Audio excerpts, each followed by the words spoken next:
Hey guys, this is Goon Studios with another zombie video. Today I'm going to be covering zombie weapons, specifically melee weapons, handheld combat weapons. Alright, I will be covering firearms in another episode at the end of October. Right now it's about second last week in October. Expect some gun videos at about mid-November. Alright, so let's get started. First I want to make an opinion about edged weapons versus blunt weapons. This is a hunting knife and a shop hammer. Alright, I have dogs in the background, so you might hear barking. Alright, so, well, an edged weapon, the only way to kill a zombie is either disrupt the brain or get rid of the head. So, with something like this, it doesn't have enough weight to take off a head, so you'd have to go for a stab through the brain. So I don't know if that would work. You could, possibly, but maybe the tip might break off, and maybe you'd only have that, and then it might not work so good. But if, say it would work, it would get dull very fast, and you'd have to start to sharpen it. Now, something like this, well, one, it's just about as heavy as a baseball bat. It's much heavier than it looks. All you have to do is hit it in the head, and it'll crush the skull and basically destroy the brain. So something like this would be much better. But if you had a machete, machetes have a lot of weight, you could easily decapitate something with one swipe. Now, but that's just my opinion. You might want a knife over a blunt object, or maybe you only have a knife. But anyway, so then I'm going to start reviewing some of these weapons for zombies. Alright, so we'll just start off with this. This is a Yukon Gear survival knife. I have a tape measure here. It has a 6-inch blade. 6-inch blade. I've sharpened it quite a bit. They come kind of dull, but it's not too bad. The saw on the back is just for looks, doesn't actually work. You can unscrew the back, and so there's a compass. And you have to unscrew the compass for it to actually work, because otherwise it's too close to the metal. It's got the key ring on there. In here is some matches, some sandpaper to strike the matches on, fishing hooks and fishing line. So and then in here you've got a sharpening stone, so you can always sharpen your knife. The sheath itself is vinyl. It's kind of like a rip-off for leather, and this is Kydex, which is basically a hardened plastic. I wish they would have made the whole thing out of Kydex. Kydex is much better than vinyl, but overall it's not too bad. If the sheath breaks, you can just put this in your belt. It's not like it's the end of the world. The knife itself is alright. The blade is held into the handle by a nut, and then there's a bunch of wax put in there. I might do a further review on it, but I probably won't because there's tons online on YouTube. Alright, so that's that. I'm just going to put it off to the side here. Alright, the next knife, and I will be going over many different weapons, not just knives. It's just a Rapala filleting knife. This, I would say, would not exactly be a very good zombie weapon, because, I don't know if you can see it, the blade there is kind of loosely fitted. It's really just for gutting fish. I don't think you could actually, maybe if you speared the zombie through the eye cavity, maybe you would puncture the brain, because it doesn't have any bone to go through there, or at least not much. The sheath itself is leather. It's pretty good. If you buy one of these, it does come with a very handy knife sharpener. But yeah, this I would say is not a good knife for killing zombies. Now everyone has something like this, a pocket knife. It's a Winchester, that's a Bear Grylls Gerber, and there's your standard buck.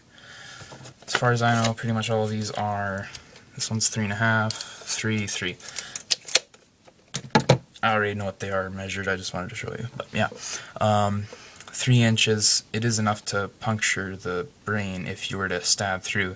But this one's kind of heavier than the rest of them. This one you might be able to stab through a brain. But really, these are not intended for weapons because you have to get much closer. With the other one I showed you, you at least have a little bit of room. Personally, I wouldn't be fighting zombies with this one either. But back to these pocket knives. They're also folding knives, so if the lock breaks, your blade falls off and you've wasted it. I think they're more tools for the zombie apocalypse. Now some weapons are tools and weapons, so that's a bonus. So moving on, you've got your trusty Remington skinning knives. I do have other videos up where I include these and most of the weapons you're about to see. I have another video called How to Survive a Zombie Apocalypse where I go over things you need in light survival tactics and stuff like that. And then I have another video called Kit Survival Basics. It just goes over survival kits, and it can apply to zombie fans or people that just want to know how to survive when they're hiking, camping, hunting, stuff like that. But moving on, these are Remington Sportsman skinning knives. All of them are very sturdy, as you can tell. They're just a piece of sharpened steel. That doesn't sound very good, but they're sharp. They're very sharp. They have a good point, and they're not going to break because, you know, try to bend a solid piece of steel. This is about 2-inch blade. This is 3 inches, and this is about 3 inches. This one has what's called a gut hook. So when you make a cut in an animal, you can insert this into the hole and pull down, and it will take off the skin much easier without puncturing the gut cavity, and you'll have guts everywhere. But these, you know, they're not going to break, so you could stab it through the skull, but once again, you'd have to keep sharpening it. And, you know, these aren't very long. Like, really, compared to the pocket knives, they look bigger, but look, they're about the same size. This one's actually a bit bigger. So yeah, you know, these would be great for after you kill something like a rabbit, deer, moose, wherever you live. You might not have moose. Yeah, so these would not necessarily be combat knives. You could definitely, as a last resort. This one's the biggest, and this one has the gut hook in the way. This would not work for much combat. You definitely wouldn't get a decapitation with this, seeing as how this isn't even as wide as a person's neck. So you'd have to kind of grab the head and saw, so that would not work at all. So I think that is just about all for bladed weapons. Next we have blunt weapons, starting with more martial art kind of weapons. These are nunchucks. These I made myself. I do have them in my How to Survive Zombie Apocalypse. I wouldn't use these because I'm no good with them.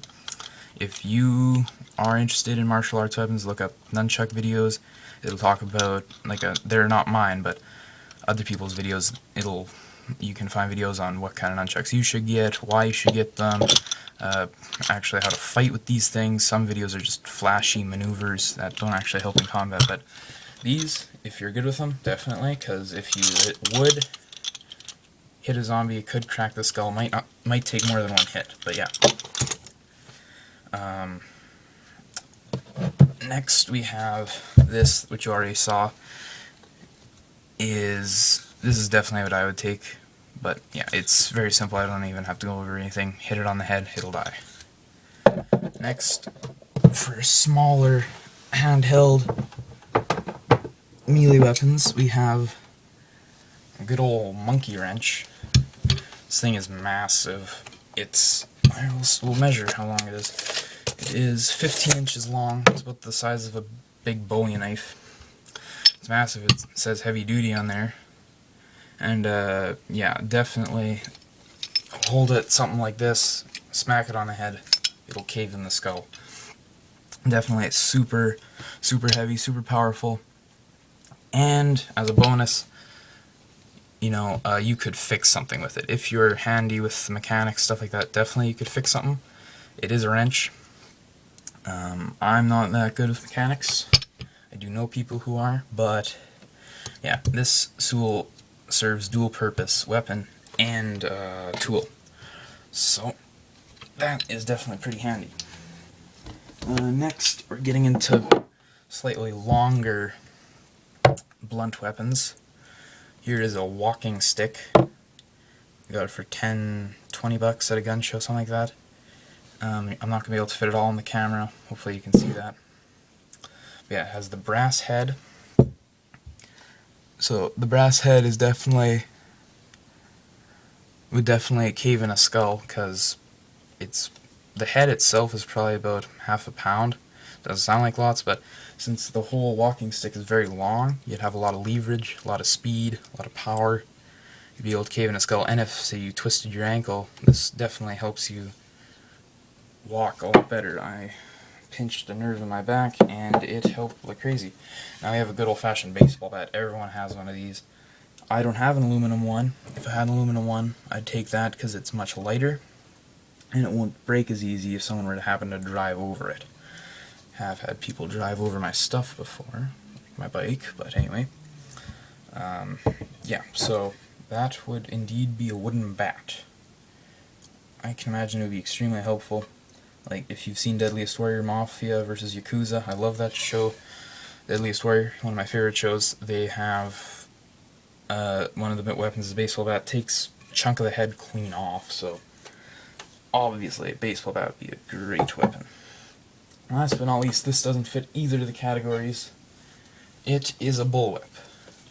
Now this, it'll take skin off of people. I don't know how much damage it would do to a zombie. Maybe I'll do a video of me cracking the whip. Maybe if you wanna see how to crack a whip, drop a comment in the comment section below. But yeah, I don't like. Maybe you could put like nails through the leather strand on the end. That could work. I still don't think it would kill anything, but it looked pretty cool.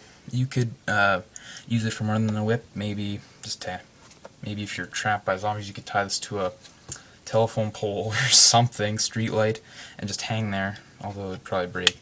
But I thought it'd be cool to show you guys, and you guys might like it. But yeah, it's very sturdy. I got it in South Dakota when I went on a vacation there. I don't live in South Dakota. I live in Canada. But and I got it from a really cool old guy who had a gun. Here in Canada we don't get to see guys carry guns, unfortunately, but that's beside the point. Yeah, it's pretty cool. I bought it just for the heck of it. But yeah, that's the end of my section on melee weapons. Expect by November, if you're watching this after November, right now it's October 16th, 2012, Tuesday, if you want to be particular. But yeah, expect by mid-November to see a video on some guns.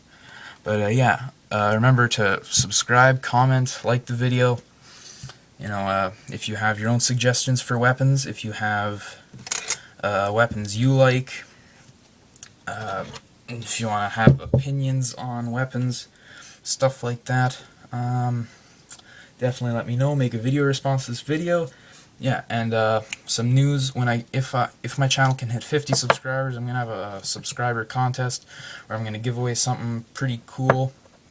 I'll come up with it later, maybe one of you guys can give me a suggestion. Alright, I'll see you next time on my next video. I'm Goon Studios, bye.